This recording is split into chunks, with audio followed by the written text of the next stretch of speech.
Well, I thought the previous session was incredibly interesting. I learned an awful lot. Even economists can learn a few things additional to what they already think they know. And the truth is that I'm here, as the title says, to sort of defend economists. Now, I don't know how many of you are economists in this audience. Can you raise your hands if you are? Okay, there's one. Two, excellent. So we're in a serious minority, in other words, which is, of course, a problem. It has all become very fashionable to attack us, of course, because Michael Gove, during the referendum debate, said we had enough of experts, really, and why do we want to listen to them? So quite a lot of attack then came in terms of our inability, in particular, to have forecast the financial crisis that we had in 2008, 2009. And therefore, by extension, why should we be listening to you at all in relation to Brexit and the impact that this is going to have on our economy? It's quite interesting. It's absolutely true that very many of us didn't forecast the extent of it, that there was concern about the bubble that was building up, some of the excesses in the company sectors, just as we heard from Tom. I have to say that, unlike Tom, I have worked for some very, very big firms, some of the largest, if not the largest firm in the world, an oil company. I worked for banks. I was a partner in a consulting firm, very large one. I would say that, obviously, we behaved particularly well during that entire period, but there was no doubt that there was an awful lot of huge sort of greed and profit-taking that people were trying to amass, and they did until the crash. What I think we failed to do was two things. First of all, to really assess what politicians were doing at the time. What happened, of course, was a decision where the origins of the crisis were by the US political system to gain some points by extending finance to people who could hardly afford it. Basically giving mortgages to people who had absolutely no proper credit rating, who certainly couldn't afford to pay their monthly, over a period of time, monthly interest payments, and who would eventually be found out, especially when anything happened to get the economy perhaps to not grow as fast as it did before. So there was a serious relaxation of regulation that took place, which created a bubble. Loads and loads of securities were formed on those mortgages, which were then on-sold, and at the same time, particularly regulators in the US relaxed the sort of ratios that banks could lend on from the assets that they had, and everyone went into the system. So on the one hand, therefore, we had completely misunderstood and failed to put in the political dimension, if you like, into all this, and the regulatory failures that were there. The second really more important failure was that we hadn't quite worked out what globalization had done to the economy, particularly the interconnectivity that had developed in the financial system, so that if, at that point, of course, we began to see it, that if one part of the whole establishment sneezed, the rest of us would actually catch a cold. The fact that Northern Rock, an insignificant in world leagues, tables of financial institutions, could actually have precipitated and be affected by the overall financial crisis, the little bits that were happening in the US originally, and then precipitated the crisis in the UK, would have been unheard of. So this interconnectivity was something that perhaps we hadn't quite worked out, and the importance really of the financial sector in the economy. And I'm afraid it is very important. We have attacked it continuously. Previously, of course, Vince Cable, when he was business secretary, had a real war against the banks and wanted more competition and so on, wanted to separate investment banking from commercial banking or retail banking and so on, which are things that are happening. But this interconnectivity was impossible to build into one nation's model of the economy. Now, that is being done right now. There is a rethink of economics taking place. But what we did do is, in fact, react from the experience that we had from before. In other words, what the economists can do, they may not get the future right because they don't know how governments will respond, they don't know how consumers will respond. The consumer spending function has always been the most difficult one to estimate of any model that you have, because consumers can suddenly become pessimistic for whatever reason ahead of them and behave differently to what you expect. Businesses, what is it that you need to do to keep their enthusiasm going so that they can carry on investing? But we have actually added quite a lot to the models, and we are rethinking how they may in fact work. But the evidence is the important thing. What has happened before and what has worked before? And the real issue, I think, with the current state of politics and the attack on experts by Michael Gove and others is that they completely ignore the fact that evidence matters. And we saw that terribly clearly during the alternative facts fiasco that we've had in the referendum campaign itself. What the evidence was telling us, and the evidence was in fact documented and therefore the reaction was implemented by economists who had studied the Great Depression, was that if you withdraw money from the system, yet again, financial sector is so important, if you withdraw money from the system, you kill the system and you have a serious depression instead of just a recession, just a crisis that you have to respond to.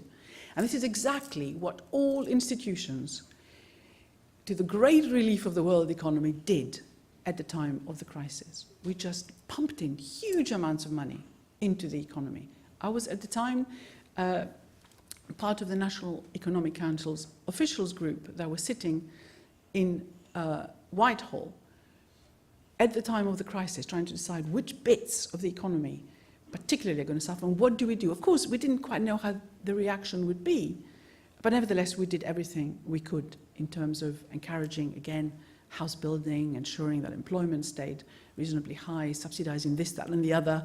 Of course, we all were subject at the end to National Audit Office reviews. Did we actually spend the money wisely? But actually, to a considerable extent, you just didn't know how companies would react and what you really needed to do to get the stability of the system again. But what you did know is that you needed to lower interest rates very significantly and make sure there was enough liquidity in the system, because without liquidity in the system, we're dead. And that is what actually happened. So economists helped hugely in that respect. So ignoring evidence and having, for example, just had knee-jerk reactions, like sometimes is the case, when things look bad and your deficit increases, then let's cut back. Let's just cut back. If you do that in a continuous basis, you end up like Greece, which of course has lost 25% of its GDP in the last few years because of policies that haven't really made a huge amount of sense. I'm Greek, you can probably tell that from my accent, and I feel very, very strongly about the wrong policies being put in place, even though there may be some justification for action, but the wrong action can actually cause a huge amount of damage. And I think that is also reflected in the Brexit debate, and I'd like to talk a little bit about some of the evidence that has been ignored. But also before that, talk about social media, since we were just talking about, and earlier, of course, about democracy, how you can get the system to improve.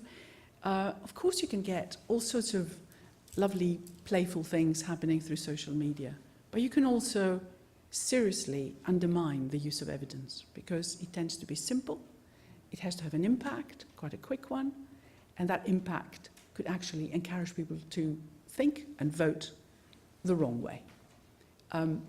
And also, of course, attack each other in a way that is completely unacceptable in terms of people who may say they'd like to stay in the EU, being branded as unpatriotic and so on.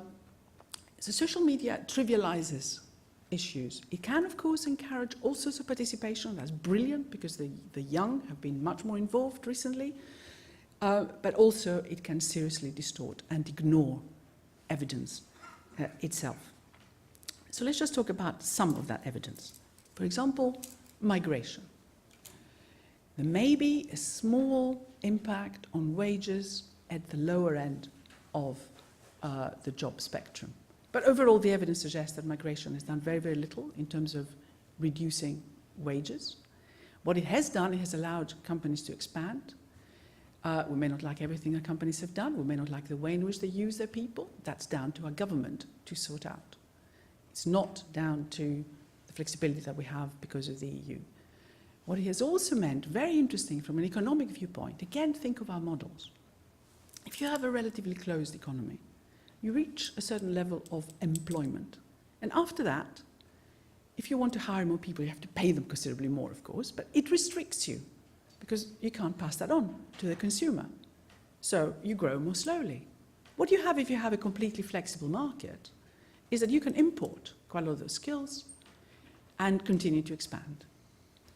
And you can do that probably ad infinitum. Well, I suppose the world population will run out at some point and the UK can't house absolutely everybody, but you can do this much more flexibly than would have been the case before. What it does, from an economic viewpoint, is that it reduces what is called the non-accelerating rate of unemployment. Before, we thought 7% unemployment, or even 10% unemployment, was a steady state. If we tried to do anything more, in other words, grow faster, employ more people, there would immediately be an acceleration in inflation because of the wage effect, and of course then you pull back because, as I was saying before, you can't actually pass it on, prices will start going up, etc., etc. We've been through cycles like that before. Now, we are at a situation where we have unemployment of less than 5%, 4.5%.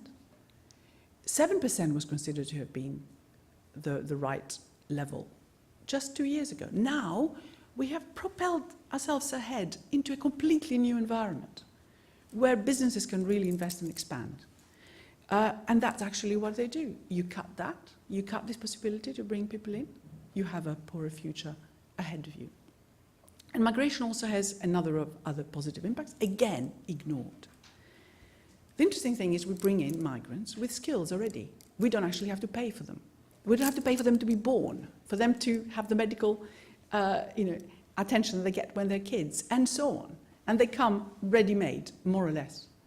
So it doesn't cost us very much to have them. It adds, in fact, to our skill base very, very easily and very cheaply. Why don't we have more doctors? Why don't we train more doctors ourselves? Because it costs us an awful lot of money. As a society, we have decided to do something, not pay too much for our education, and we have, the disbenefits as a result of that, but other people come and fill those places. So they come, we haven't spent money on them. They pay rent, they pay their rent, they pay their taxes, they use very few services, so they contribute positively to the economy. They're the only part of the economy that actually positively contributes to the exchequer, to our finances. Everyone else just draws money out of the rest of the taxpayers, if you like. That group of people pays in. And the calculations by the Independent Office for Budget Responsibility have been again and again. They're economists, okay? Economists who put this together. And yet they are ignored. And they showed very clearly, again and again, because the evidence had shown it, that if we have less migration than what we've been having recently, we'd have lower growth in the economy, we will have a higher deficit to GDP ratio and a higher debt to GDP ratio. We'll all be paying more for the borrowing that we do. Ignored. This is just one example. The trade impact, of course, what would happen if we leave the EU? We're already seeing this now. What would happen if people decide that it's too uncertain, they won't come here, they won't invest? What happens is your productivity goes down. We are now back to levels of productivity we haven't seen since before the last crisis. In other words, we've won nothing in terms of improving the performance of our economy all those years since 2008. Investment was flat in the last quarter because of the uncertainty. Now, economists said that. They said this is what was going to happen. We were told not at all. We're going to be absolutely fine. And it was all going to be incredibly, incredibly easy. And we would be able to do loads of lovely trade deals. You all know that this simply isn't happening. So the fact that evidence, the importance of Europe, where we sell 45% of our goods, the importance of frictionless trade for our services, for example, have again not been taken into account. And people say the following: well, economists are discredited because look at the economy, it's actually not done that badly. In fact, it did very, very well last year. And you'd say yes, but why? Well, because obviously Brexit would be very good for you, but no. The reason is, first, we haven't left. Second, an economist who runs the Bank of England and who is supported by a number of economists who had been attacked continuously, Mark Carney, for saying that Brexit was going to be pretty tough on the economy, came on the radio, you probably remember that, the morning of the 24th of June, when there was paralysis in the UK in terms of politics. There was a political vacuum. Nobody knew that this was going to happen. They were also shocked, and there was no one to tell us what would happen next. So Mark Carney comes to the radio and says, don't worry, I'm here to help. And the way he helped was huge liquidity auctions for the banks to make sure there was no run on the banks, injected liquidity through quantitative easing, lowered interest rates. Again, we now have the lowest interest rates on record. Put huge amounts of money through subsidized lending to firms so that this would continue. And of course, at the same time, the pound, which had fallen very significantly, just as the Economist had said, was consolidated in its fall because of this expected reduction in interest rates, which happened in August. And manufacturing has seen that huge benefit because of lower exchange rate. Yes, we have paid for it in a way because of higher inflation. We said that that would happen. But also share prices. People say, look at share prices. Why are they doing so well? It must mean that the economy is doing well. Well, the reason why share prices are doing well is because 80% of our FTSE 100 firms receive their earnings from abroad. The pound goes down, their profits go up.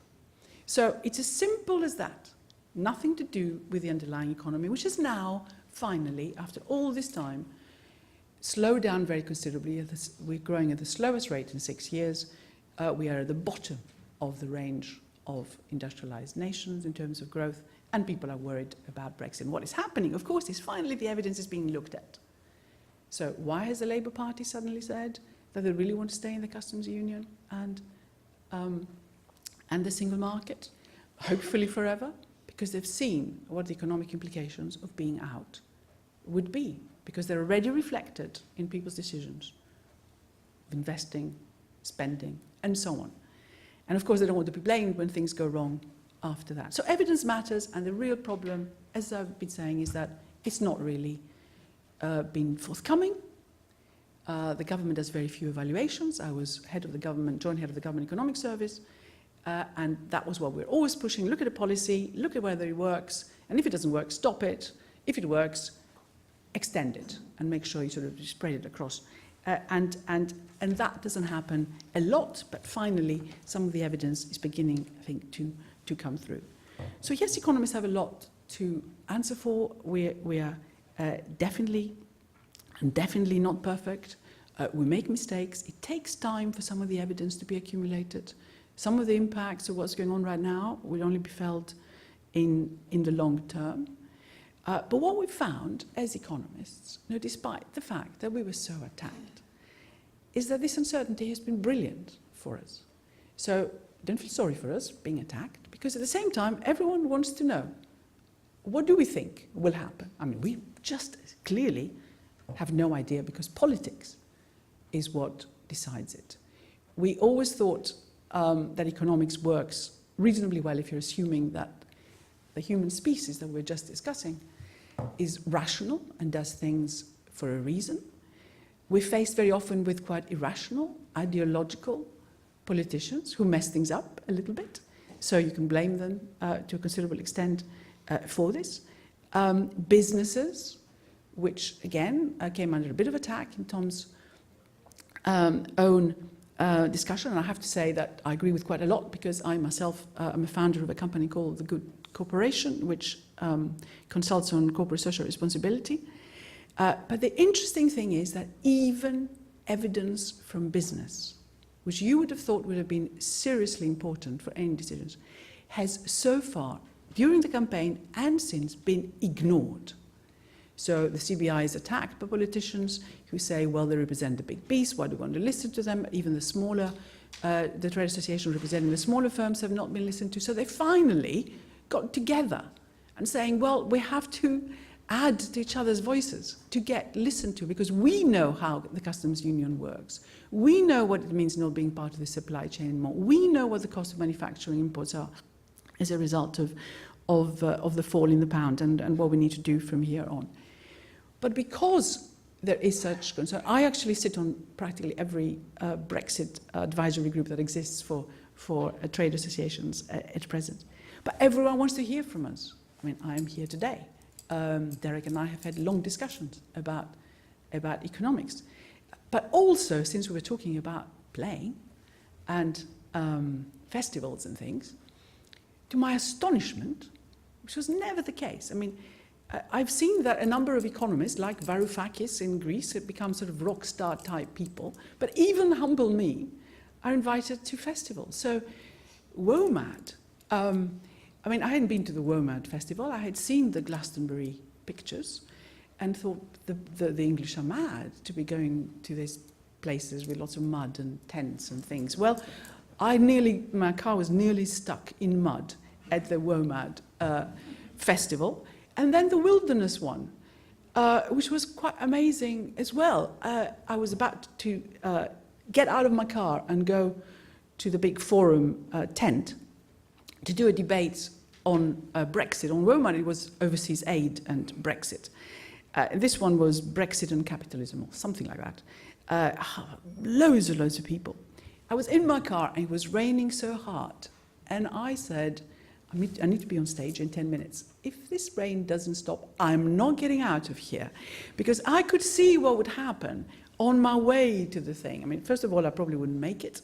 And second, I would have arrived looking completely and utterly ridiculous. But it seemed, in the end, that nobody cares how you look in those places, which is terribly liberating. So I was carrying my shoes to change from my very, very muddy boots. And then I realized that everyone was wearing muddy boots on stage. So I decided to stay just as I was. And it was really, really, really fun. But it does suggest that there is hunger out there for knowledge, for people to know what is actually happening, and for evidence to come back to the discussion. I think the mood is changing, moving from one of just ideology to one where pragmatism will hopefully prevail. And I put that down very much to the economists, and I rest my case. Thank you. Thank you very much. Well, you have provoked a large number of comments and questions online. So we'll try and pop through quite a few of these. Again, if we can have some audience participation from there, get we're running out. Some real voices as well. What's the evidence on whether the economic growth model is sustainable? Well, we heard a little bit from some of the previous speakers that we're living in a non-sustainable way, and our addiction to economic growth is part of the problem. What do economists have got to say? Yeah, well, there are economists and economists, of course. I mean, this is the one thing, first, I didn't say, that we all do have disagreements about various things and different views, which makes the whole thing terribly exciting.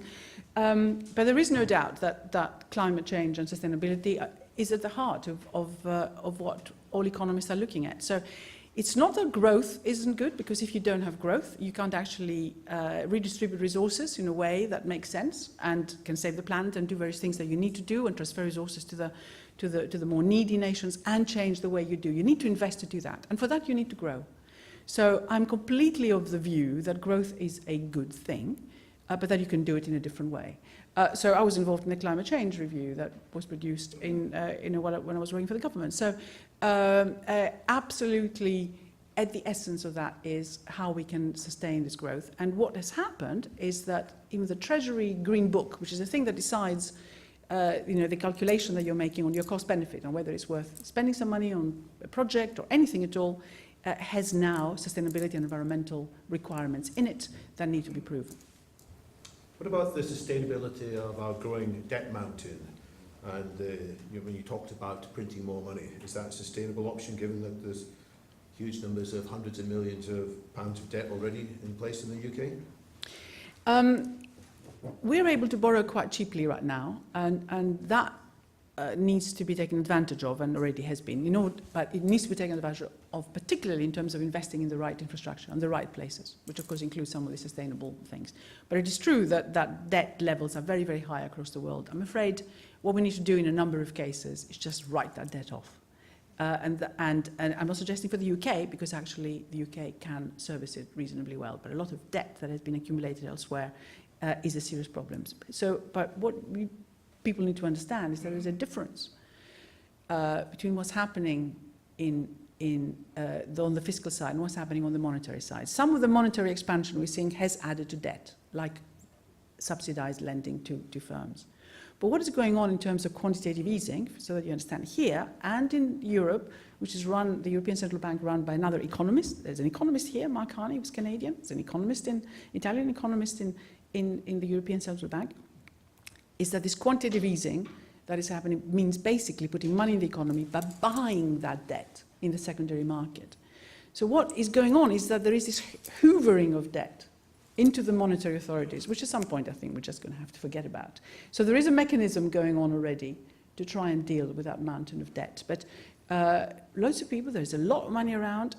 Pension funds and others are very, very happy to put the money, or our money, into government bonds that yield not an awful lot, but at least something. So I think the problem for us isn't that great in that respect at all. One more question from here, then I will go to the floor. Is the whole role of economic modelling, isn't it rather hopeless, given that there's highly disruptive technological and societal changes just around the corner, automation, AI, resource depletion, and so on? Are economists going to be able to make sense of these almost unpredictable developments in advance? It's really quite interesting, but of course there have been all sorts of changes in the past. The Industrial Revolution, for example. Robotics has been very, very significant for quite some time. What you need to do in your model is have some idea of how fast, of course, things will develop and what the take-up of things will be. So there is always uncertainty, always will be.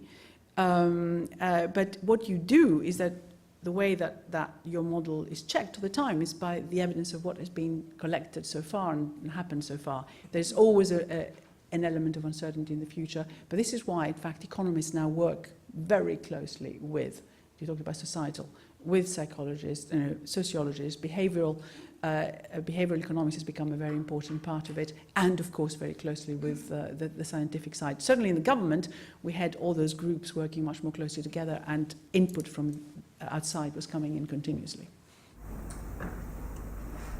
I'll take a question from up there. Maybe when I'm walking up, you can give me your comments on Bitcoin, because there's a lot of people who want to know whether you think Bitcoin is going to change the economy significantly. Are you bullish on Bitcoin? Sorry, you want me to talk about Bitcoin now, or shall I just get the question? No. Oh, you want to take this one as well, yeah?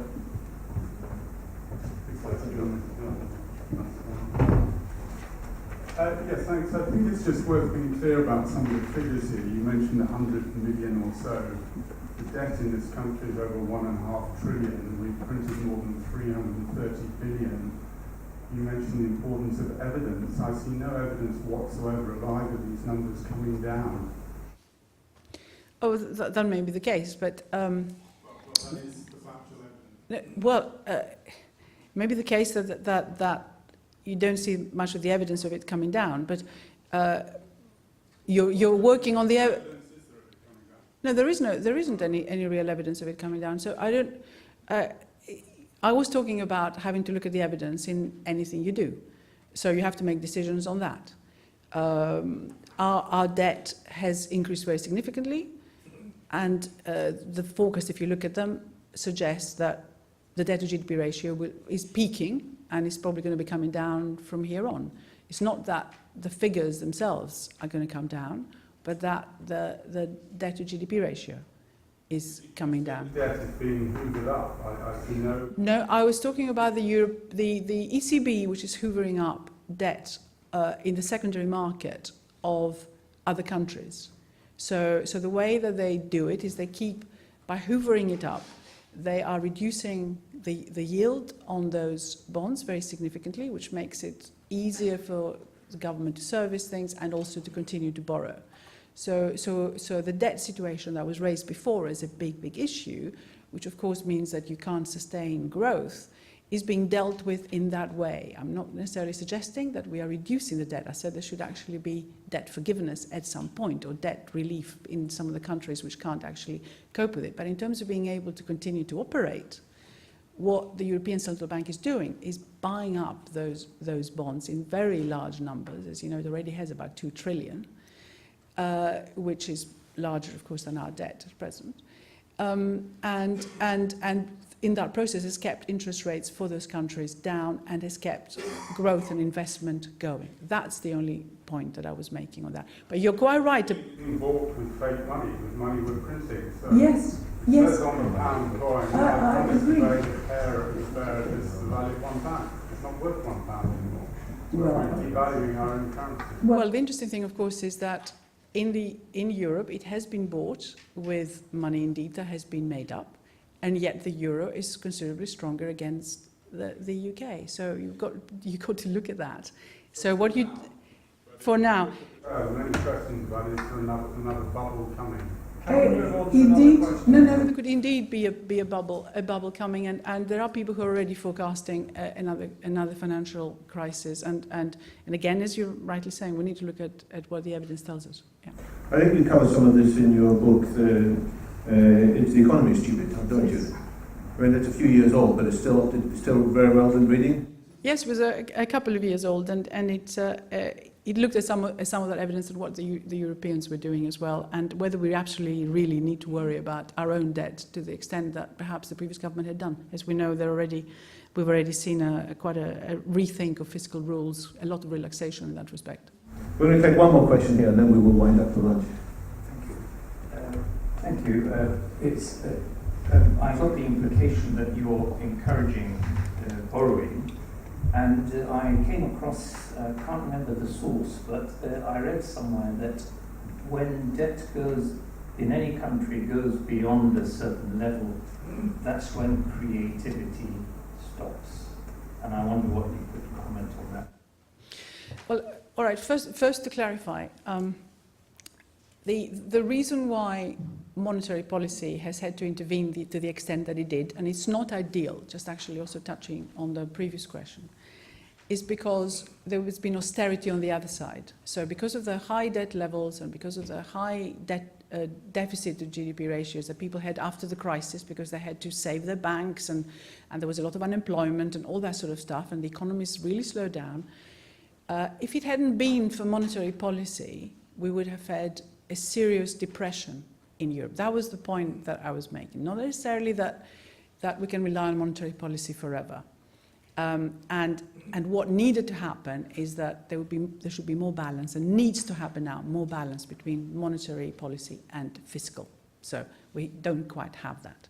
But your question about debt and also deficit, it goes back to what people always thought, which is that more than 60%, if you have more than 60% debt to GDP ratio, which was the condition for joining the euro, was not to have more than 60%. Because it was believed not to be sustainable. So you weren't a country that could possibly survive, in the company of others. Then you couldn't join the euro. More than 6% unsustainable. The truth is that the euro now has a 90-odd% overall debt to GDP ratio. And within it, a number of countries are much greater than that. 137, for example, in Italy, 188 in Greece, 130 in Portugal, etc., etc. So you could argue that that's unsustainable, and I think it is, just going back to those. It is unsustainable having that rate. Now, does it kill creativity? It kills creativity if it means no growth and continuous austerity. Of course, you can be creative when you're in trouble, when you're in crisis. All sorts of things can happen.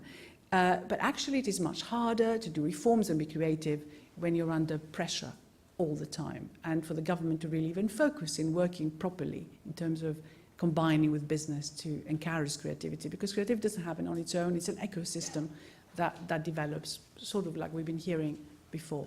So it is an issue. Debt is very high. I'm not encouraging borrowing, but I'm saying that if it hadn't been for the borrowing that was encouraged, we wouldn't be in a position where some politicians are saying, haven't we done wonderfully? No, we've done wonderfully because of that. We're in a risky position right now because borrowing has gone too far. What we need to do is look at and rebalance the economy, and the likelihood of being able to grow at the rates we're in now is not very great for the continuing future. That's what the economists en masse are saying right now, and that's what needs to be listened, and a rethink about how we run our economy needs to happen. And how soon do you think there could be an economic crash, one sort or another? Well, the economic crash won't be a UK one. It would be an asset bubble that has developed because of very low interest rates, which the Monetary Authority said to do. We've had a very, very unbalanced growth. There is no doubt about it. with very lax monetary policy, austerity elsewhere, but still with very high debt levels. So it has the makings of a crisis to come. But let me just try once again to get 30 seconds from you on the Bitcoin or blockchain. Are these things that you're giving much attention to, or are they still toys and peripherals? Well, they're clearly not toys. I mean, they're being used in a number of cases. Some countries, certainly, you can have Bitcoin accounts and have all sorts of things paid that way. It has been going up in value very significantly. Of course, there are loads of different coins. There's not just one, loads and loads, and they sort of interact with each other, which I think is rather interesting. But the thing, they have now been used as a storage of value because of uncertainty about everything else, which is interesting in itself. But of course, they go through phases of being considered to be just used by the underworld and criminal gangs and so on. But I think it's now here to stay, and it is expanding. It's allowing, as you know, they're all branching out into different things that they can all do. And every now and then they think that the price will collapse, but actually it does even better. So I think it is a phenomenon of our times, which I think many economists are finding it quite hard to get their heads around. And we will need to put it in our models. Thank you, Vicky Pryce, very much. We should have probably a 2-hour session at the very least, maybe a 2-month session on the future of economists. But for now, that's given us a very good overview. Thank you.